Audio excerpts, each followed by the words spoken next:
لبيك اللهم لبيك لبيك لا شريك لك لبيك۔ السلام علیکم ناظرین، آپ دیکھ رہے ہیں قرآن و حدیث میڈیا۔ میں ہوں محمد اویس، میرے ساتھ مفتی عبدالمغیث حافظ اللہ تعالیٰ موجود ہیں۔ مفتی صاحب سے آج ہم کویسچن کریں گے۔ السلام علیکم مفتی صاحب۔ وعلیکم السلام۔ مفتی صاحب ہمارے ناظرین کو جو ہے نا وہ عمرے کا مختصر طریقہ کار بتا دیجیے۔ وعلیکم السلام ورحمۃ اللہ وبرکاتہ۔ ویسے بھائی عمرہ جو ہے نا وہ نہایت آسان عمل ہے، بہت ہی آسان ہے۔ اس کے اندر جو ہے احرام اور بیت اللہ کا طواف، صفا مروہ کی سعی، اور اس کے بعد جو ہے نا وہ تکسیر وغیرہ، ان چیزوں کا صرف خیال رکھنا۔ میقات سے احرام باندھنا پہلا سٹیپ، تو وہ جو احرام باندھنا ہے وہ اس نیت سے کہ میں عمرہ کے لیے جا رہا ہوں، اور بعد میں تلبیہ کہنا شروع کر دینا اونچی آوازوں سے، اور وہ میقات سے آپ نے تلبیہ کہنا ہے۔ بیت اللہ کے پاس جب آپ نے جانا ہے اس کے اوپر آپ کی نظر پڑے تو پھر وہ تلبیہ کو روک کر آپ نے طواف شروع کرنا ہے۔ تو عمرے کا طواف شروع کرنے سے پہلے دو چیزوں کا آپ نے خیال رکھنا ہے۔ عمرے کا جو طواف ہے اس کے اندر نمبر 1 رمل کیا جاتا ہے، نمبر 2 اجتباء کیا جاتا ہے۔ اجتباء کہتے ہیں دائیں کندھے کو ننگا کرنا اور چادر کو دائیں کندھے سے نیچے سے بائیں کندھے کے اوپر ڈال دینا، یہ ہے اجتباء۔ یہ عمرے کے طواف کے اندر ہوگا۔ اور دوسری چیز ہے رمل۔ رمل یہ ہے پہلے 3 چکروں کے اندر رمل ہوگا عمرے کے، اور وہ رمل حجر اسود اور رکن یمانی جو ہے اس کے درمیان چھوڑ دینا ہے۔ باقی جو ہے پورا ایریا وہاں پر تھوڑا پہلوانی چال میں چلنا ہے، اور اگر رمل کی آپ سنت ادا کرنا چاہتے ہیں تو آپ کو تھوڑا سا دور ہونا پڑے گا حجر اسود سے، کیونکہ حجر اسود کے قریب رش زیادہ ہوتا ہے، تو پھر وہ اس طرح پہلوانی چال نہیں چلی جا سکتی۔ تو یہ دو بنیادی چیزیں، ایک اجتباء جس کا مطلب ہے دایاں کندھا ننگا رکھنا عمرے کے طواف میں، اور دوسری چیز ہے رمل۔ 3 چکروں کے اندر یہ رمل ہوگا۔ پہلوانی چال تھوڑا بڑے بڑے قدم اور کندھے ہلا ہلا کے جسم یہ چال چلی جائے گی 3 پہلے چکروں کے اندر۔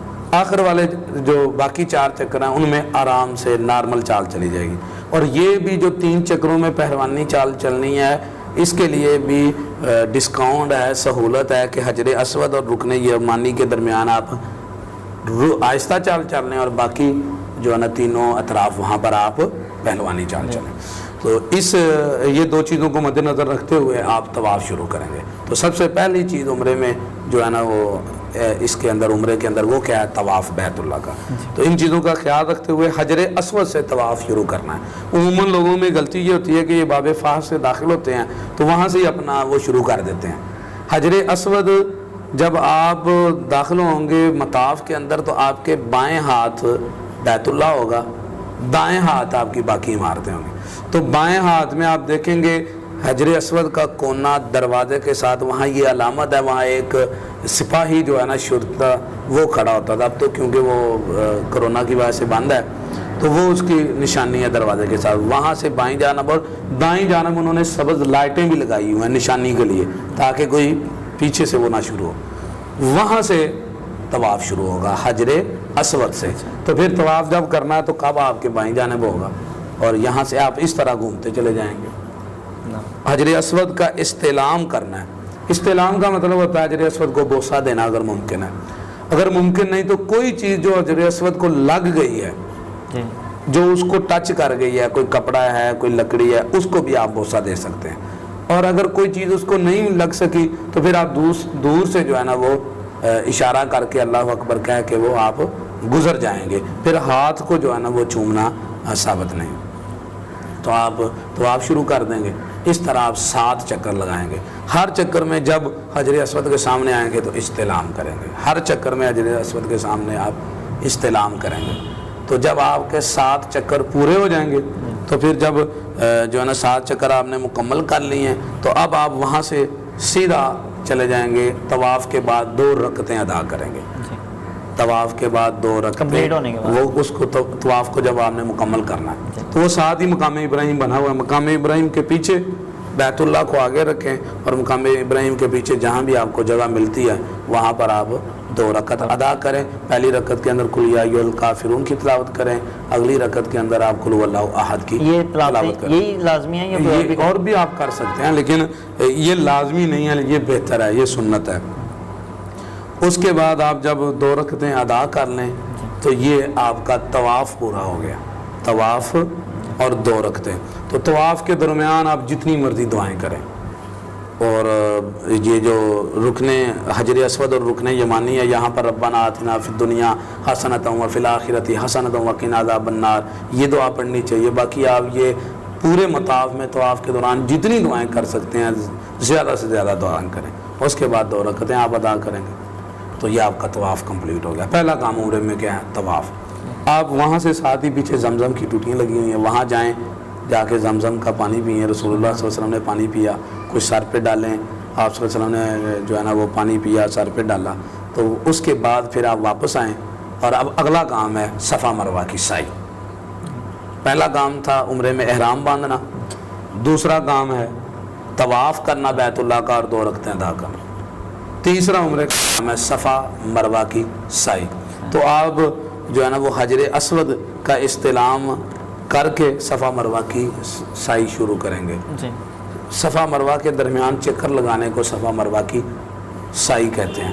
صفا سے جو ہے نا وہ جانا ہے مروہ تک, مروہ سے پھر صفا تک, پھر جو ہے نا وہ صفا سے مروہ تک, پھر مروہ سے صفا تک. ایک طرف جانا ایک چکر ہے, ڈبل نہیں, یعنی صفا سے مروہ اور مروہ سے پھر صفا ایک چکر نہیں, صفا سے مروہ ایک ہو گیا چکر. پھر آپ مروہ سے واپس صفا پہ آئے تو دوسرا چکر ہو گیا. پھر آپ دوبارہ صفا پہ جائیں گے تو تیسرا چکر. یہ سنگل چکر کاؤنٹ ہوگا, ڈبل چکر نہیں ہوگا. تو صفا سے چکر شروع کرنے سے پہلے ایک دفعہ پھر حجر اسود کا استلام کرنا ہے. اگر بوسہ لینا ممکن ہے تو آپ وہاں سے بوسہ لے کر چلے جائیں, نہیں تو دور سے استلام کریں اور صفا مروہ کی سعی شروع کر دیں. دوسرا سٹیپ صفا مروہ کی سعی ہے. تو صفا مروہ کی سعی جب آپ نے کرنی, وہاں پہ دعائیں مل جاتی ہیں, تو مسنون دعائیں بھی ملتی ہیں. اس کے قریب جاتے ہوئے جو ہے نا وہ نبی صلی اللہ علیہ وسلم پڑھ رہے تھے ان الصفا والمروۃ من شعائر اللہ فمن حج البیت او اعتمر فلا جناح علیہ. تو یہ آیت پڑھتے ہوئے آپ صفا کی طرف گئے. جب آپ نے مروہ کی طرف جانا تو یہی آیت پڑھتے ہوئے تھوڑی دیر پہلے پڑھتے ہوئے مروہ پہ چلے جانا. اس کے اوپر پھر آپ کھڑے ہو کے دعا کرتے تھے لا الہ الا اللہ وحدہ لا شریک لہ لہ الملک ولہ الحمد وہو علی کل شیء قدیر. تو یہ پھر آگے دعا ہے انجز وعدہ ونصر عبدہ وہزم الاحزاب وحدہ. تو یہ دعا آپ کو مل جائے گی کتابوں کے اندر لکھی ہوئی. یہ دعا صفا کے اوپر کھڑے ہو کر بیت اللہ کی طرف رخ کر کے یہ دعا کرنی, مروہ کے اوپر بھی جا کے بیت اللہ کی طرف رخ کر کے یہی دعا کرنی. تو یہ دوسرا سٹیپ ہے مروہ کے چکر.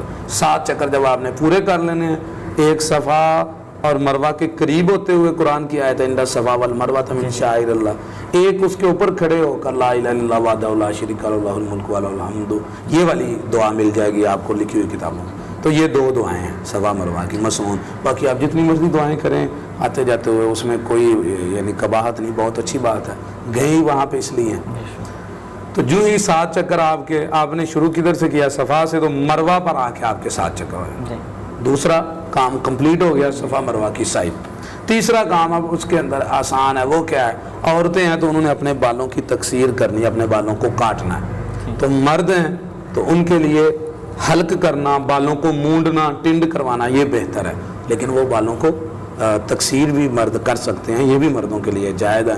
تو یہ بال کاٹ دینے جب آپ نے, تو اس کے بعد آپ نے احرام کھول دینا, تو آپ کا عمرہ ہو گیا. تو شارٹلی بالکل نیٹ شل کے اندر طواف, پہلے احرام ہے, اس کے بعد طواف ہے, اور تیسری چیز صفا مروہ کی سعی ہے, اور چوتھی چیز تقصیر ہے. یہ 4 کام ہے جس سے عمرہ آپ کا مکمل ہو جاتا ہے. جب آپ کی نیت ہے, حلال کا مال ہے, باقی ساری چیزوں پہ آپ پورے ہیں, تو ان 4 عمل کو کرنے سے آپ کا انشاءاللہ عمرہ کمپلیٹ ہو جائے گا. بہت شکریہ جی. ناظرین اگلے پروگرام میں پھر حاضر ہوں گے, تب تک کے لیے ہمیں اجازت دیجیے. اللہ حافظ. دعوت قرآن و سنت اپنی یہ پہچان ہے.